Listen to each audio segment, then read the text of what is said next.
I have spent my entire life either at the schoolhouse, on the way to the schoolhouse, or talking about what happens in the schoolhouse.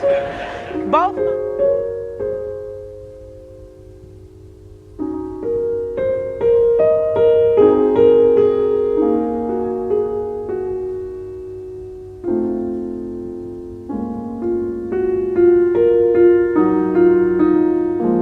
More than one type of culture or race or ethnic group. And you know, so I was watching this video with Dina one time that she had seen in school, and they were talking about, so there's two ways to sort of deal with diversity. One is where you just tolerate that other cultures exist around you. You don't really participate with them or anything, but you just accept that they're there. And the other part would be you actually sort of take interest in what they do, try to understand it, and then celebrate that, or And I mean, you know, there's like racist elements that come into place where there's that subtle racism where people think that, you know, just tolerating is good enough, but still, like, if you're going to be American, you should have someone who was born into a billionaire household, right? I mean, their obligation, their socioeconomic situation would be much greater than what I have, and I would have it much better. And let me talk about the next question too. It's for me, I feel like I have a greater obligation than some people who may not have had education that important in their household, because it gave me the opportunity to go out and actually, you know, learn things so that now I can use that. So versus there are a lot of households where education just isn't emphasized, right? And so I think it's all relative. Yeah. But the core of it all is that everybody should have a fair opportunity to reach their, you know, their relative level of success. Because, but the thing is that, you know, I mean, that's also in a sense not really a utopia or communism or socialism, but it's just not.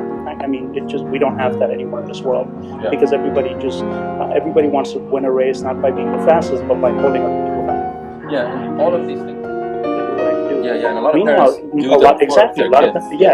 So how do you maintain equity in those kinds of circumstances, and how do you sort of identify whether the parent is involved or is guiding, or is this really the kid's work? Because I think far too many kids in this world get away with their parents, you know, doing things.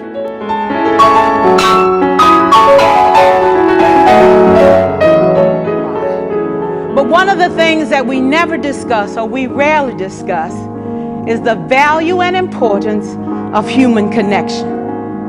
Relationships.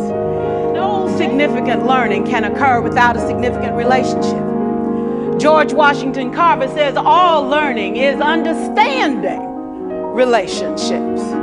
Every colleague said to me one time, they don't pay me to like the kids. They pay me to teach a lesson. The kids should learn it. I should teach it. They should learn it. Case closed. Well, I said to her, you know, kids don't learn from people they don't like.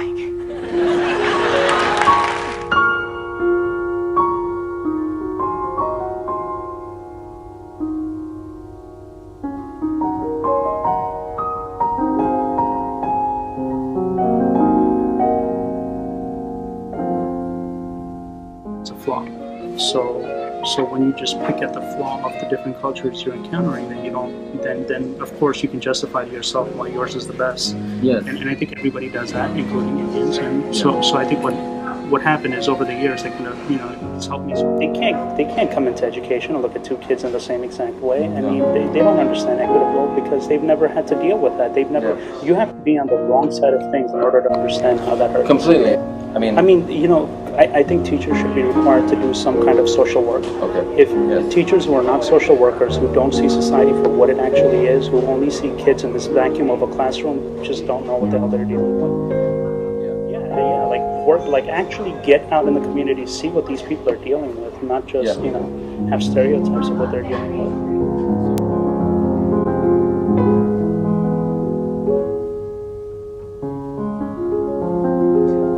I think Stephen Covey had the right idea. He said you ought to just throw in a few simple things, like seeking first to understand as opposed to being understood.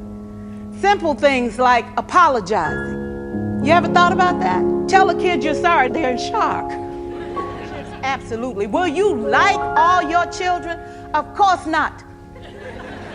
And you know your toughest kids are never absent.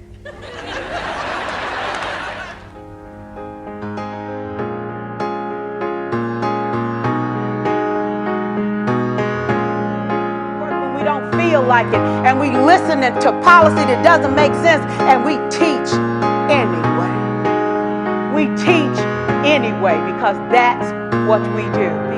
If we had kids who were not afraid to take risks, who were not afraid to think, and who had a champion, every child deserves a champion, an adult who will never give up on them, who understands the power of connection and insists that they become the best that they can possibly be.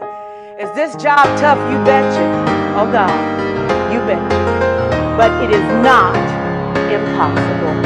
We can do this. We're educators. We're born to make a difference.